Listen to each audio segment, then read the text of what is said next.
Hi, my name is Andy Johnson with the Andy Johnson Group. Thank you for checking out the video today. As you may have guessed, we are talking all about rent, and we're looking at it from two different aspects, that of the tenant and that of the landlord or investment property owner. But let's start out with the tenant, and both of these are going to be all about numbers.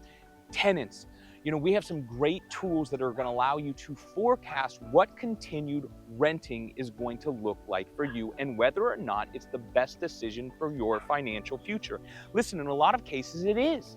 Honestly, right now, in a lot of cases, due to the increased cost of living in Florida, with insurance, taxes, mortgage rates, it may be less expensive for you to continue to rent. But let us run those numbers for you, because what we don't want to be doing when we're trying to make judgments on our financial futures is guessing. And so having those numbers laid out in front of you so you understand what the cost to purchase and what the cost to rent look like is extremely important. And that moves us right over to investors, and it's really no different.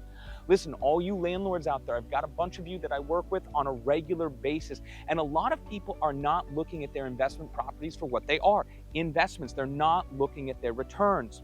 What we end up seeing is investors that have owned properties for a long time, or maybe they got caught on the upswing and got some amazing appreciation, and now they're just kind of letting that thing roll rather than reanalyzing whether they're really getting the best return on investment or ROI possible. And so that's what I'm doing for a lot of my investors right now that have been sitting. One, I'm looking at market rent, okay? Going back and making sure that they are charging what they need to be charging.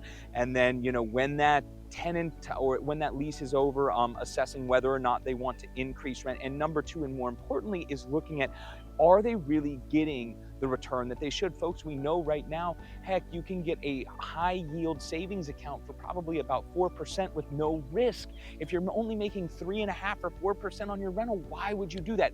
Well, there are some answers why you might, and I'd love to have that discussion with you. But either way, whether you're a tenant, a real estate investor, or you just happen to know one of them, I would love to talk to you. And if you have any other questions about what's going on in the market or would like to buy or sell, I would love to talk to you. Heck, I'd just like to talk to you anyway. Thanks for checking out the video. See you on the next one.